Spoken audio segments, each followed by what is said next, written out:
أعوذ بالله من الشيطان الرجيم. بسم الله الرحمن الرحيم. قد جاءكم بصائر من ربكم فمن أصبر فلنفسه ومن عمي فعليها وما أنا عليكم بحفيظ. وكذلك نفصل الآيات وليقولوا درست ولنبينه لقوم يعلمون.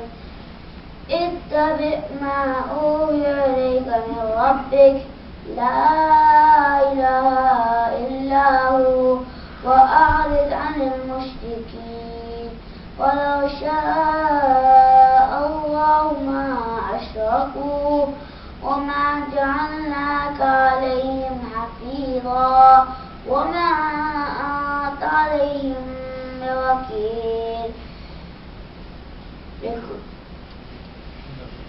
ولا تسبوا الذين يدعون من دون الله فيسبوا الله عدوا بغير علم. كذلك زينا لكل أمة عملهم ثم إلى ربهم مرجعهم فينبئهم بما كانوا يعملون. واقسموا بالله جهد أيمانهم لئن جاءتهم آية ليؤمنن بها. قل إنما الآيات عند الله وما يشعركم أنها إذا جاءت لا يؤمنون. ونقلب أفئدتهم وأبصارهم كما لم يؤمنوا به أول مرة ونذرهم في طغيانهم يعمهون. صدق الله العلي العظيم.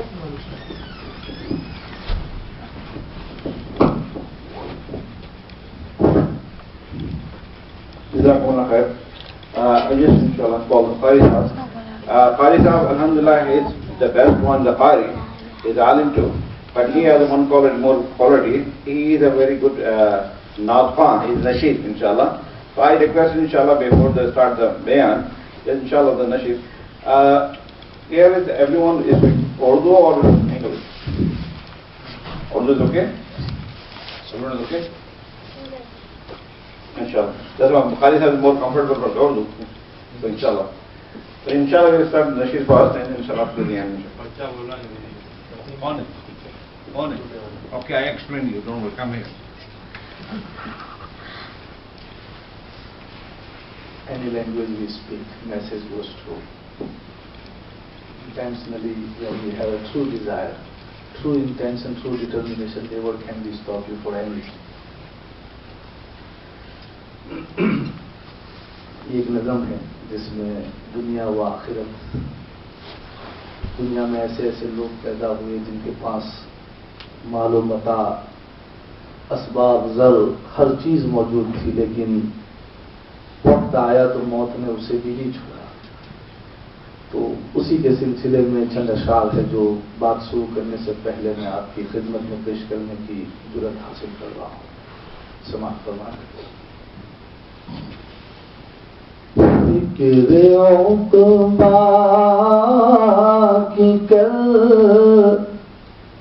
آج ہی بے خبر، فکر عقبا کی کر آج ہی بے خبر، کل کل کل کی کل کا بھروسہ نہیں، کل نہ آئی کبھی، کل نہ آئی کبھی، اور نہ آئے گی کل، کل تو کیا ایک پل کا بھروسہ نہیں، فکر عقبیٰ کی کل خدا کی عبادت جوانی میں تو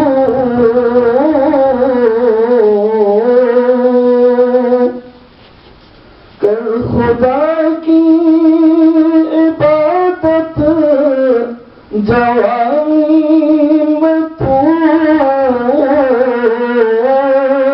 کل بڑھاپا تیرے سر پہ آ جائے گا، طاقت دست پا، دست سے مراد ہاتھ ہے اور پا سے مراد پاؤں ہے، طاقت دست پا ختم ہو جائے گی،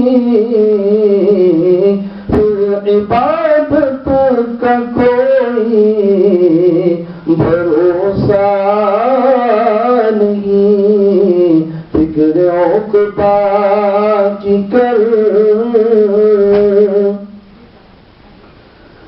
ناز کتنا تھا دولت قارون کو، ناز کتنا تھا دولت قارون کو، بھولتے تھا وہ دین اور ایمان کو، ناز کتنا تھا دولت قارون کو، بھولتے تھا وہ دین ایمان کو، مل گئی خاک میں اس کی دولت سبھی، مل گئی خاک میں اس کی دولت سبھی، ایسی دولت کا کوئی بھروسہ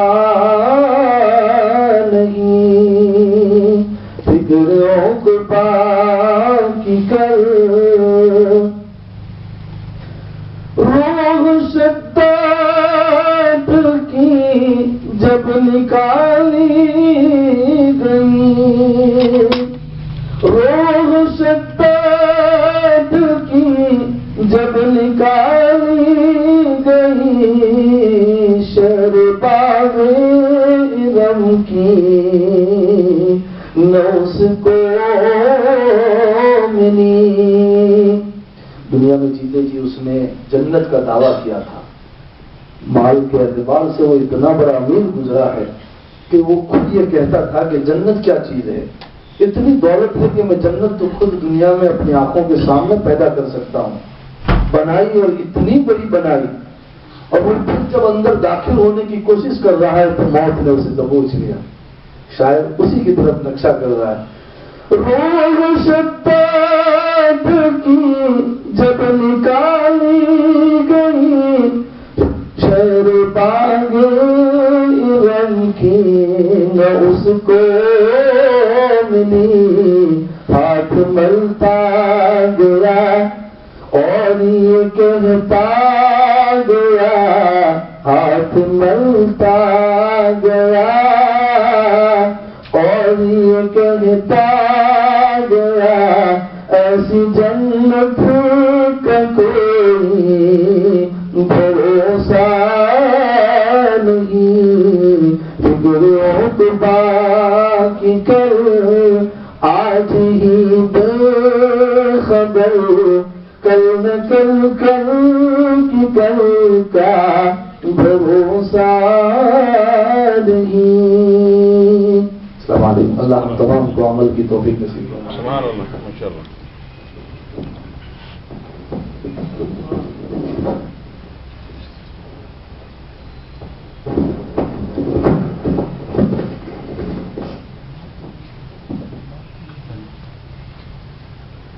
بسم الله الرحمن الرحيم نحمده ونصلي على رسوله الكريم أما بعد فأعوذ بالله من الشيطان الرجيم بسم الله الرحمن الرحيم سبحان الذي أسرى بعبده ليلا من المسجد الحرام إلى المسجد الأقصى الذي باركنا حوله لنريه من آياتنا إنه هو السميع البصير وقال تعالى والنجم إذا هوى ما ضل صاحبكم وما غوى وما ينطق عن الهوى إلى آخره ما زاغ البصر وما طغى وقال تعالى يا أيها الذين آمنوا ادخلوا في السلم كافة ولا تتبعوا خطوات الشيطان إنه لكم عدو مبين وقال النبي صلى الله عليه وسلم في الحديث اغتنم خمسا قبل خمس صحتك قبل سقمك حياتك قبل موتك وفراغك قبل شغلك أو كما قال عليه الصلاة والتسليم. میرے محترم بزرگوں اور عزیز دوستوں،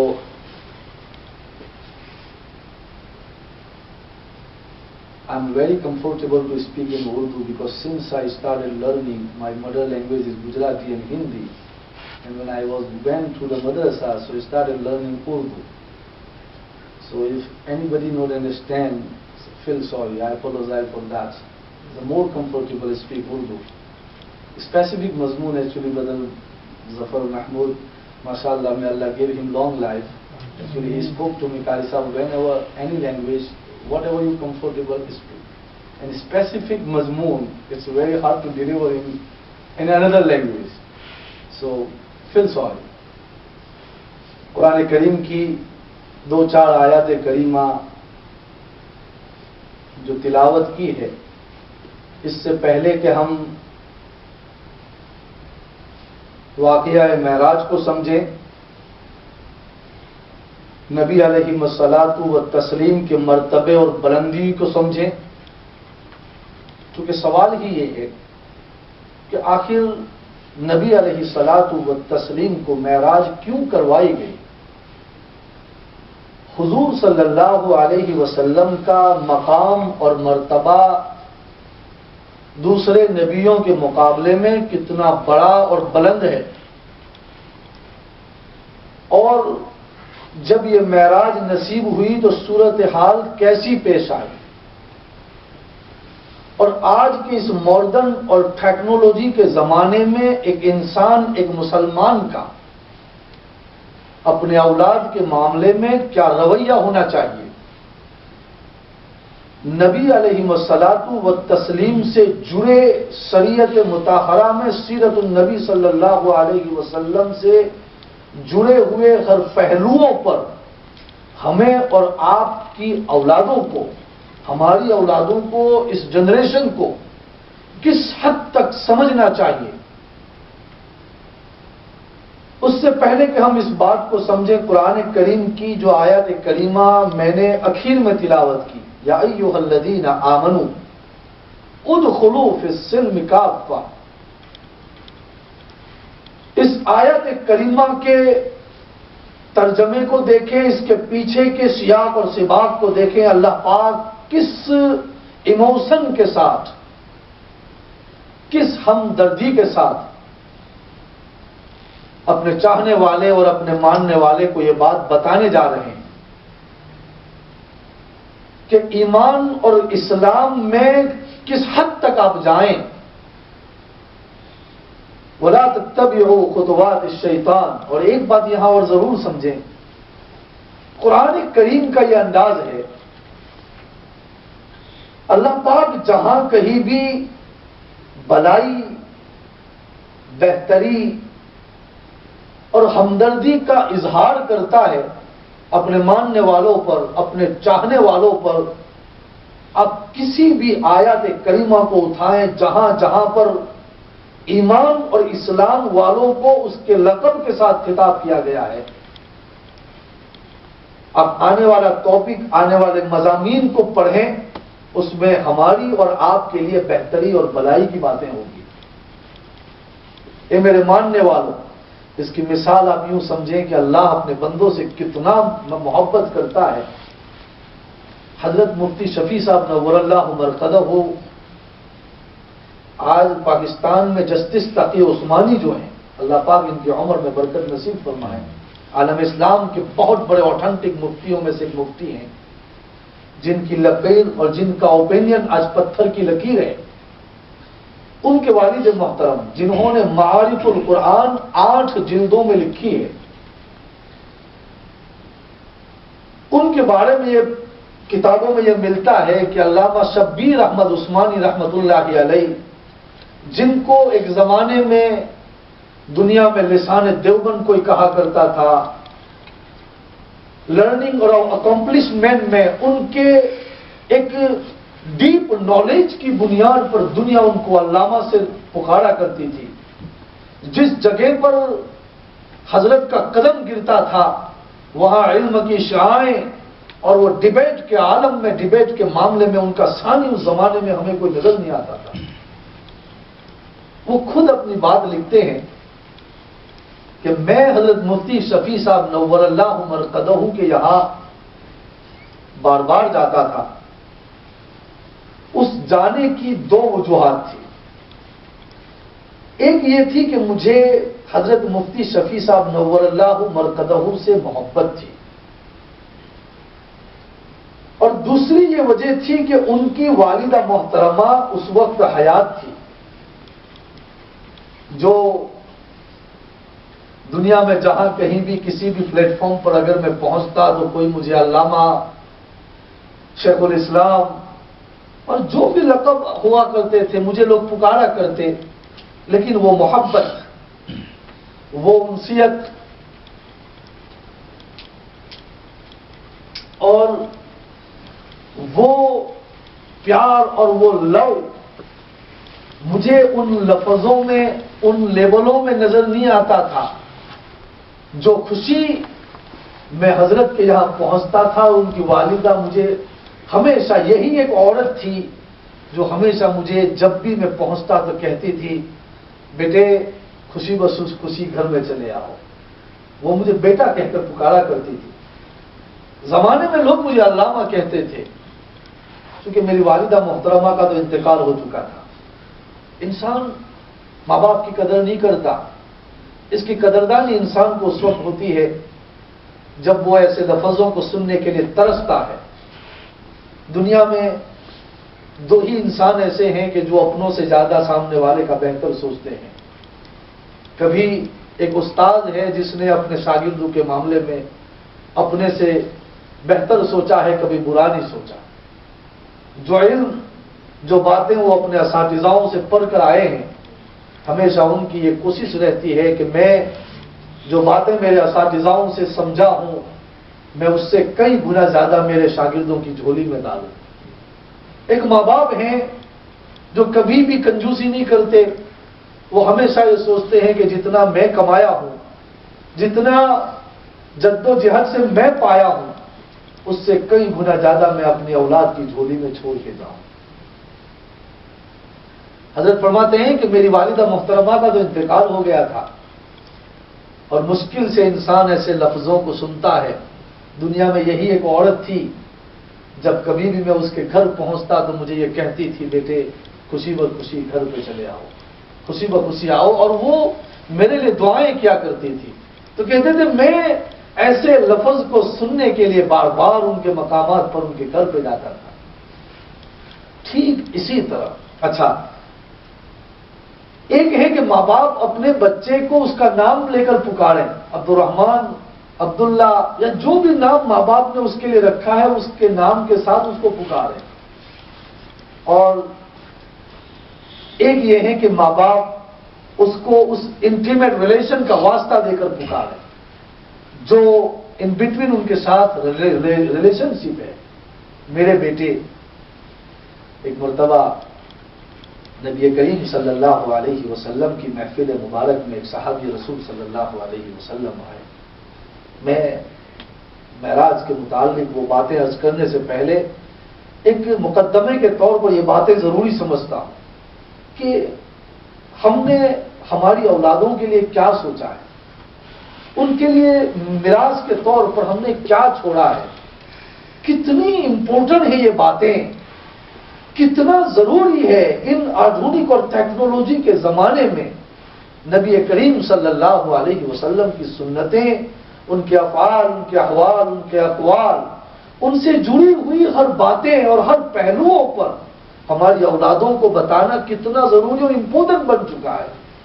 ایک حقیقی باپ اور حقیقی ماں اگر وہ اپنی اولادوں سے بہتر محبت کرتی ہے تو اس کی بہتری میں اس کی انسیت کا یہ تقاضا ہے کہ ان باتوں میں یا ایسے مواقع پر, ایسی تواریخ پر جب کبھی بھی ایسے مواقع ہوں تو ہمیں ان باتوں کی طرف ان لوگوں کو آگاہ کرنا چاہیے, ان کو یہ باتیں بتانی چاہیے. اتنی ضروری ہے, اتنی ضروری ہے کہ ماں باپ کا فرض عین بن جاتا ہے ایسے مواقع پر. کہتے ہیں نبی اکرم صلی اللہ علیہ وسلم کی اس محفل میں جب وہ صحابی آئے تو کہنے لگے یا رسول اللہ صلی اللہ علیہ وسلم, میرا بیٹا گم ہو گیا ہے, میں تلاش کر رہا ہوں لیکن مجھے مل نہیں رہا, یا رسول اللہ صلی اللہ علیہ وسلم میری کوئی مدد فرمائی. تو ایک صحابی رسول اس مجمع میں کھڑے ہو کر کہنے لگے یا رسول اللہ صلی اللہ علیہ وسلم, میں نے ان کے بیٹے کو فلاں جگہ پر کچھ بچوں کے ساتھ کھیلتا ہوا دیکھا ہے.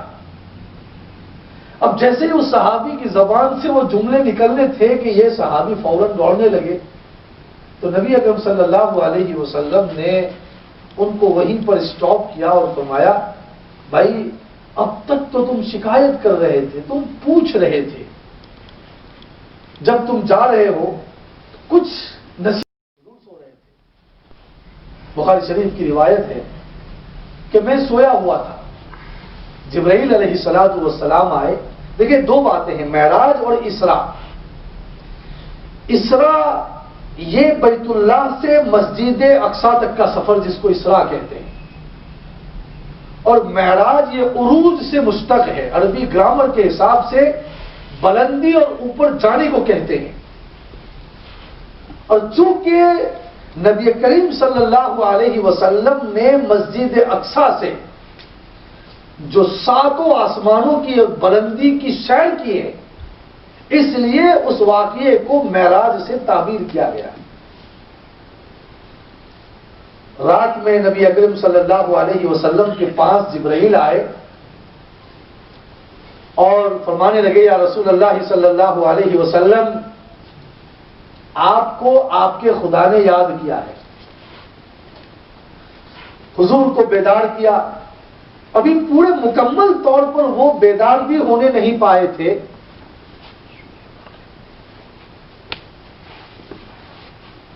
ان کو مسجد حرام میں لے جایا گیا. مسجد حرام میں نبی اکرم صلی اللہ علیہ وسلم کو وہاں سلایا, حضور کے سینے کو چاک کیا گیا. جتنا دنیاوی قدرتوں کا تقاضا ہے وہ سارے تقاضوں سے اللہ کے نبی علیہ الصلوۃ والتسلیم کے سینے مبارک کو پاک کیا گیا, دھویا گیا. اس کے بعد اللہ کے نبی علیہ الصلوۃ والسلام کو دروازے پر لایا گیا اور وہاں سے یہ ساری باتیں, وہاں پر خود اللہ کے نبی علیہ الصلوۃ والسلام بیان فرماتے ہیں کہ جبرائیل علیہ الصلوۃ والسلام میرے کھچر سے تھوڑا سا چھوٹا ایک جانور لائے سفید, جس پر مجھے بٹھایا گیا اور وہاں سے مجھے مسجد اقصی تک لے جایا گیا. سارے نبی جہاں پر اپنی سواریوں کو باندھا کرتے تھے, نبی اکرم صلی اللہ علیہ وسلم بیان فرماتے ہیں کہ میں نے بھی ہماری سواری کو بھی اس جگہ پر باندھا گیا جہاں پر سارے نبی اپنی سواریوں کو باندھتے تھے. بیت المقدس کے اندر پہنچے, 2 رکعت میں نے وہاں پر نفل نماز ادا کی. اس کے بعد مجھے وہاں سے معراج کروائی گئی. پہلے آسمان کے جب ہم قریب پہنچے تو جبرائیل علیہ الصلوۃ والتسلیم نے فرشتوں سے ندا دی کہ دروازہ کھولیے. وہاں سے آواز آئی کہ کون ہے, کس کے ساتھ آئے ہیں اور وہ کیوں آئے ہیں, کیا ان کو اللہ کی طرف سے بلاوا آیا ہے؟ جب جبرائیل علیہ الصلوۃ والسلام نے ان سارے سوالات کے فرشتوں کو جوابات دیے تو پہلے آسمان کا دور کھول دیا گیا اور یہ صدائیں آئی, یہ آوازیں آئی کہ مبارک ہو آپ کا آنا, مبارک ہو اے میرے بیٹے اور اے پیارے نبی. اور یہ آواز سیدنا آدم علیہ الصلوۃ والتسلیم کی. پہلے آسمان پر حضرت آدم علیہ الصلوۃ والتسلیم سے ملاقات ہوئی, انہوں نے مبارکبادی پیش کی اور پھر اس کے بعد سلام و دعا کے بعد جبرائیل علیہ الصلوۃ والسلام نے اللہ کے نبی علیہ الصلوۃ والسلام سے فرمایا کہ آپ انہیں سلام پیش کیجیے. یہ جد امجد سیدنا آدم علیہ الصلوۃ والتسلیم ہیں, انسانیت کے پہلے نبی. تو اللہ کے نبی نے ان پر سلام پیش کیا اور سارے سلام و کلام کے بعد اس طرح پھر دوسرے آسمان پر پہنچے. جب دوسرے آسمان پر گئے تو وہاں بھی اسی طرح سلام و دعا ہوئی, اسی طرح کی باز پوس ہوئی اور اس کے بعد دوسرے آسمان کا دور بھی سرکار دو عالم صلی اللہ علیہ وسلم کے لیے کھولا گیا. جب میں دوسرے آسمان پر پہنچا تو وہاں پر غالباً سیدنا یحییٰ علیہ الصلوۃ والتسلیم, حضرت یوسف علیہ الصلوۃ والسلام اور اس طرح کئی نبیوں سے میری ملاقاتیں ہوئی. انہوں نے بھی مجھے اپنا بھائی کہا اور مجھے اللہ کے پاس جانے کے سلسلے میں مبارکبادی پیش کی. میں جب تیسرے پر گیا تو وہاں بھی کچھ نبیوں سے میری ملاقات ہوئی. چوتھے پر گیا تو میری ملاقات حضرت ادریس علیہ الصلوۃ والتسلیم سے ہوئی. یہ سارے نبیوں سے ملاقات ہو رہی ہے, سبھی سے تعارف ہو رہا ہے. چونکہ قرآن کی یہ جو آیت ہے الذی بارک, انشاءاللہ پھر اس پر میں آ رہا ہوں کہ کیوں یہ ساری ملاقاتیں کروائی جا رہی ہیں. چونکہ قرآن اس کی طرف اشارہ کر رہا ہے. سبحان الذی, پاکی بیان ہے یا بڑی پاک ہے وہ ذات. پاکی اسی ذات کے لیے ہے کہ جو اپنے مخصوص بندے کو بیت اللہ سے بیت المقدس تک لے گیا. الذی بارکنا, کیوں لے گئے؟ الذی بارکنا, تاکہ میں انہیں اپنی برکتوں کو دکھا سکوں. جہاں میری برکتیں ہیں, جہاں برکتوں کا نزول ہے, جہاں میرے نور اور میرے انوارات کے انبار اتر رہے ہیں, وہاں میں میرے مخصوص بندے کو من آیاتنا, اپنی نشانیوں کا مشاہدہ کروا سکوں. انہ هو السمیع البصیر, ذرا حالانکہ وہ سننے والا اور دیکھنے والا ہے. قرآن کی یہ جو آیت ہے یہ اسی بات کی طرف اشارہ کر رہی ہے کہ میں ان سارے انوارات اور ساری نشانیوں سے نبی اکرم صلی اللہ علیہ وسلم کو پاس کروانا چاہتا تھا, دکھانا چاہتا تھا. کچھ مفسرین کے مطابق یہی وہ جگہ ہے جہاں 50,000 سے زائد نبیوں کی قبریں ہیں. بیت المقدس کے آنگن میں 1000 نبی وہاں سوئے ہوئے ہیں. اللہ کے یہ برگزیدہ نبی اور بندے وہاں سوئے ہیں. نبی اکرم صلی اللہ علیہ وسلم کو ان ساری جگہوں کا دیدار کروانا تھا. اور یہ ہوا بھی کہ سارے نبیوں کی پھر امامت بھی کروائے.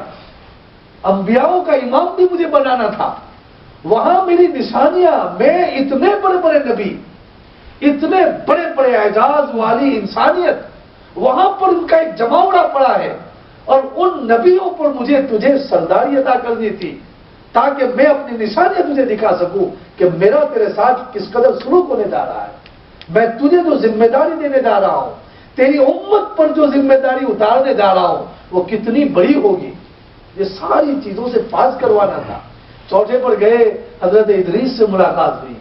پھر 5ویں پر گئے تو حضرت موسیٰ علیہ, چھٹے پر حضرت موسیٰ سے ملاقات ہوئی. 5ویں پر بھی کچھ نبیوں سے ملاقات, کیونکہ وہ ترتیب میں مجھے وہ دھیان میں نہیں آ رہا ہے کس کی کام, لیکن ان سارے نبیوں سے وہاں ملاقاتیں ہونی تھی. حضرت نوح علیہ السلام سے ملاقات ہوئی 5ویں پر، حضرت ہارون سے ملاقات ہوئی ہے، اور 60ویں آسمان پر سیدنا ابراہیم علیہ الصلوۃ والتسلیم سے وہاں ملاقات ہوئی. اس کے بعد سدرۃ المنتہا تک پہنچے. ہماری زبان میں سدرۃ المنتہا کو بیری کا درخت جس کو ہم کہتے ہیں، یہ اس قسم کا وہاں ایک درخت ہے. اس درخت تک حضرت جبرائیل علیہ الصلوۃ والتسلیم ساتھ گئے.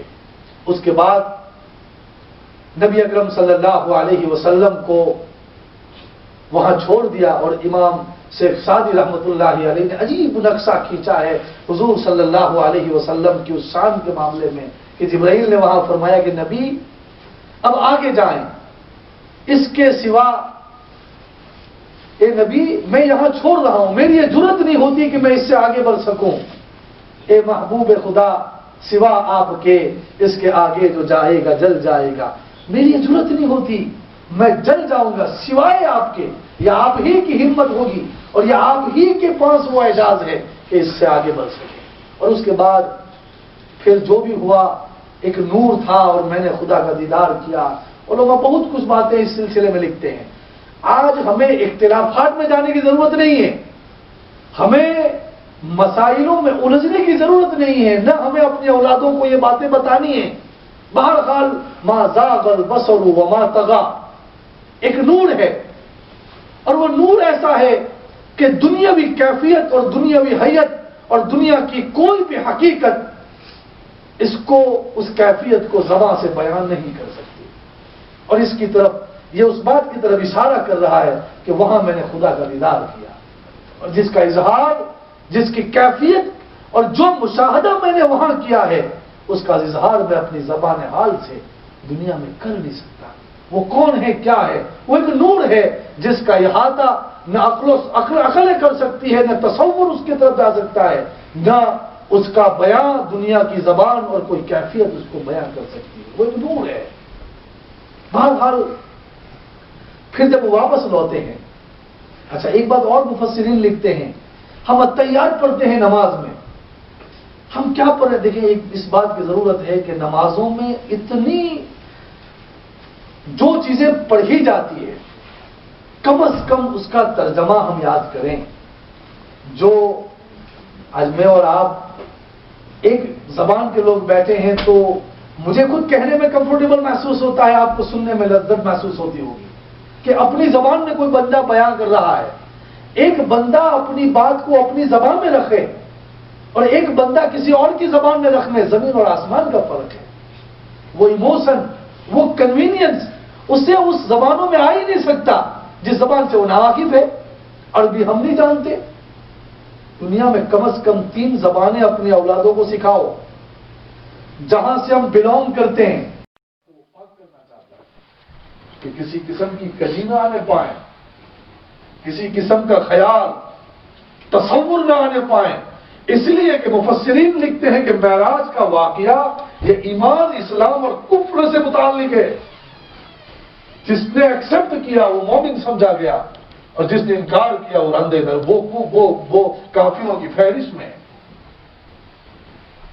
چونکہ اس زمانے میں کوئی ہوکا ینتر تنتر کا ایجاد نہیں ہوا تھا، اور اس وقت ان چیزوں کو سمجھنا، ان باتوں پر عمل کرنا، ایمان لانا بہت بڑی بات تھی. اسی لیے تو ابو بکر صدیق رضی اللہ تعالیٰ عنہ کو بھی صدیق کا لقب دیا گیا، چونکہ انہوں نے بلا چوں وچیلا کیا. ابو جہل نے کہا تھا یا ابو بکر صدیق، کیا یہ ہو سکتا ہے کہ بیت اللہ سے مسجد اقصی تک کا سفر کوئی انسان ایک رات میں طے کر سکے؟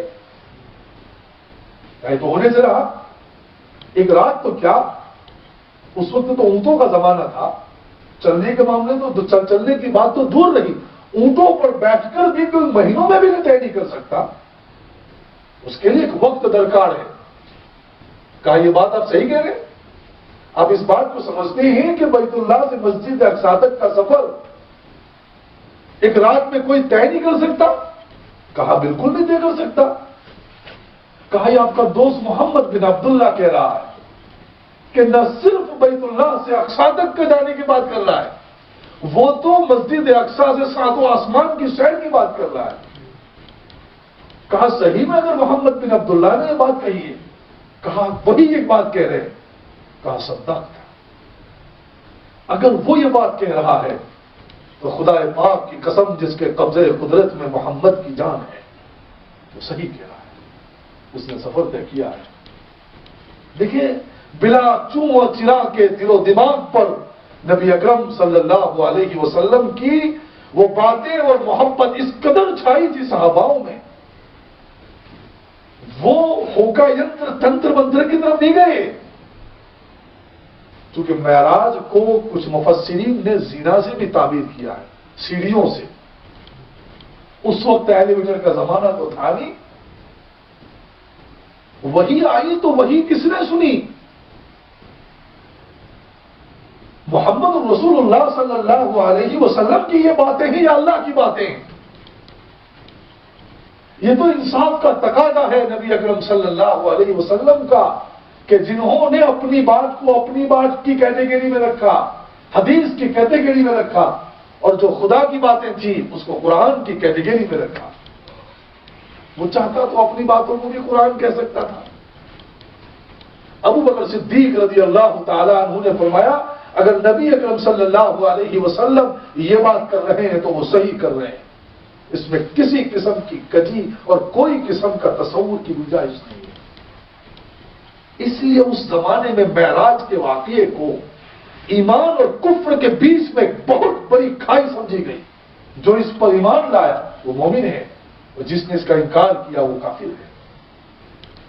جن کے مقدر میں ایمان تھا انہوں نے سمجھا، جن کے مقدر، اور یہ بات جب بیان کی حضرت انس بن مالک رضی اللہ تعالیٰ عنہ موجود ہے، عمر بن الخطاب رضی اللہ عنہ موجود ہے، یہ بہت بڑے بڑے اوتھینٹک صحابہ وہاں موجود ہیں۔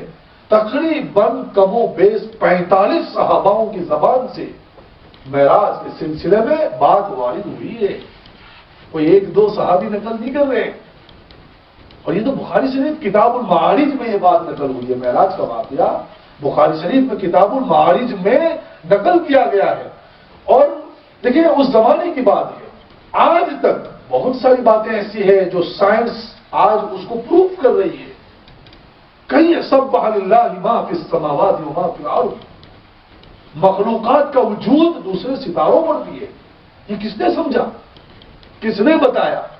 1450 سال پہلے کوئی وہاں پر مریخ یا کوئی ایسا گران وہاں پہنچا نہیں تھا، کوئی یان نہیں پہنچا، اور ان باتوں کا پروف آج سائنس کر رہی ہے کہ اور بھی مخلوق ہیں جو اور ستاروں پہ بس رہی ہے۔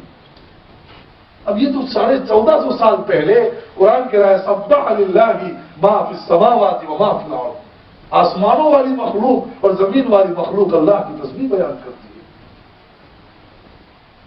خلقکم من نفس، پورا قرآن اس پر پوری ڈیٹیل دے رہا ہے، اس کا وجود موجود ہے۔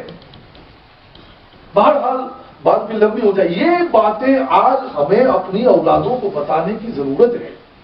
ہمارے پاس ہمارے سپنے یہ ہیں کہ میری بیٹی یا میرا بیٹا جو ہے ابو بکر صدیق بن جائے، ہمارے سپنے یہ ہیں کہ میری اولاد عمر بن الخطاب اور عثمان بن عفان بن جائے۔ بیٹیوں کے معاملے میں سوچ یہ ہے کہ فاطمہ، زینب، کلثوم اور صحابیات بن جائیں۔ یہ ہونے سے رہا، خود اپنا انٹرسٹ بتاؤ، اپنی دلچسپی دھراؤ، خود ان کے ساتھ بیٹھ کر دکھاؤ۔ ہم ٹیلی ویژنوں کی اسکرین سے اٹھنے سے رہے، اور بیٹوں اور بیٹیوں کے معاملے میں سپنے اتنے بڑے ہیں۔ یہ تو کہتے ہیں چڑیا چپ گئی کھیلیے پھرتی ہے وہ، کرنی کرے سو کیوں کرے، کر کے پھر پچھتائی، بوئے بیج ببول کا آم کہاں سے پائی۔ ہم نے اگر کانٹے دار درخت کا بیج بویا ہے تو اوپر کانٹے آئیں گے، اس پر مینگو نہیں آئے گی۔ کبھی تلسی نے یہ بات کہی تھی کہ کرنی کرے سو کیوں کرے۔ اچھا جب یہ آپے سے باہر نکل گئے، جب تیر کمان سے نکل گیا، تلوار نیام سے باہر آ گئی، اب پھر ہم مسجد کے امیر کو ڈھونڈتے ہیں اس کو چلے میں لے جاؤ، یار اس کو کوئی اسلامی حلقوں میں لے جاؤ، یار یہ مسجد کے مولوی بھی عجیب ہے، یار اردو اسپیکنگ ہے، یہاں کی جنریشن کے حساب سے انگلش بھی بولتے، بچوں کو سمجھ میں نہیں آ رہا. دیکھیں یہ سوال اس وقت پیدا ہوتے ہیں چونکہ ہمارا ایموشن اس بات کی دلالت کرتا ہے کہ میری اولاد گناہ ہے. ہم سوچتے ہیں ہم سے زیادہ بہتر ہمارے اولاد کا سوچ رہے ہیں، اور یہ فیلنگ ہماری کرنٹ جو ہے آپے سے باہر آ رہی ہے، چونکہ ہماری تھنکنگ اس بات کی طرف اشارہ کر رہی ہے میری اولاد کہیں نہ کہیں اللہ اس کے رسول صلی اللہ علیہ وسلم کے راستے پر آئے. اس کے لیے وہ انسان اپنا ایموشن شیئر کر رہا ہے. ہم نے پہلے سے کوشش نہیں کی. کاش کہ ہم خود گھروں میں اٹھنے سے پہلے ہم اٹھ رہے ہیں، کوئی چیز اپنے منہ میں ڈالنے سے پہلے یہ کیوں نہیں سوچا کہ نبی کریم صلی اللہ علیہ وسلم کا فرمان ہے صبح اٹھتے ہی ارلی مارننگ جس کے گھر میں سورہ یاسین کی تلاوت ہوتی ہے 24 گھنٹے تک اس گھر کے ارد اللہ کے فرشتے ان کی حفاظت کرتے ہیں. کبھی ہم نے وہ نہیں سوچا بیٹے کوئی لقمہ کوئی نوالہ تیرے منہ میں جائے اس سے پہلے تو اللہ کے کلام کی ایک پیج سے تلاوت تو کرے، اس خدا کا نام لے جس نے تجھے پیدا کیا. حدیث شریف میں نبی کریم صلی اللہ علیہ وسلم فرماتے ہیں کہ جب بندہ انٹینشنلی اٹھتا ہے رات میں اس نیت سے کہ میں تہجد پڑھوں، چلو تہجد چھوڑو فجر کی نماز کی ہم بات کریں، تہجد تو دور کی بات ہے کہ میں فجر کی نماز پڑھنے جا رہا ہوں، جیسے ہی وہ بستر سے بیدار ہوتا ہے اس کے پیچھے 3 رگیں ہوتی ہے اس گردن یہاں پر، اس نیت کے ساتھ وہ بستر چھوڑتا ہے کہ میں وضو کرنے جا رہا ہوں کیونکہ مجھے فجر کی نماز پڑھنی ہے. نبی اکرم صلی اللہ علیہ وسلم فرماتے ہیں کہ اس کی ایک رگ کھلتی ہے، جب وہ وضو کے لیے جاتا ہے وضو کر لیتا ہے، دوسری رگ کھل جاتی ہے، جب اس وضو سے وہ فجر کی نماز ادا کرتا ہے تو تیسری بھی کھل جاتی ہے. خدا کی قسم وہ انسان ڈپریس کا مریض نہیں ہونے پاتا، اسے کسی دنیاوی خیالات میں اس کا دل و دماغ ملوث نہیں کرنے پاتے کیونکہ وہ آزاد ہے. دیکھیں یہ طریقہ کس نے بتایا؟ نبی اکرم صلی اللہ علیہ وسلم نے ہمیں سکھایا. فجر کی نماز ہم نے نہیں پڑھی تو موتی کوہا وہ بھی کوہا.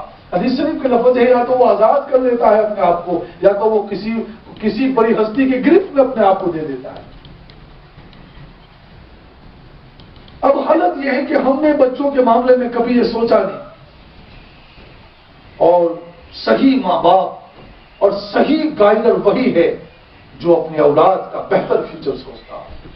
حدیث شریف میں ہے اللہ کے نبی صلی اللہ علیہ وسلم فرماتے ہیں ہر چیز جب انسان دنیا چھوڑتا ہے تو ڈسکنیکٹ ہو جاتی ہے سوائے 3 چیزوں کے، وہ اس کا ساتھ نہیں چھوڑتی.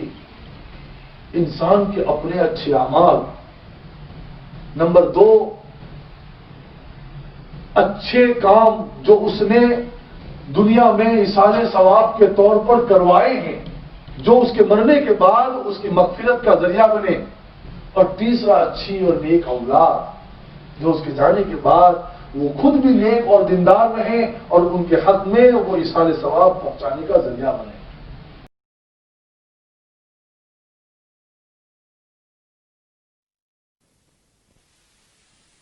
اہل تقوی کی صورت بنا لیجئے، نور سنت سے چہرہ سجا لیجئے.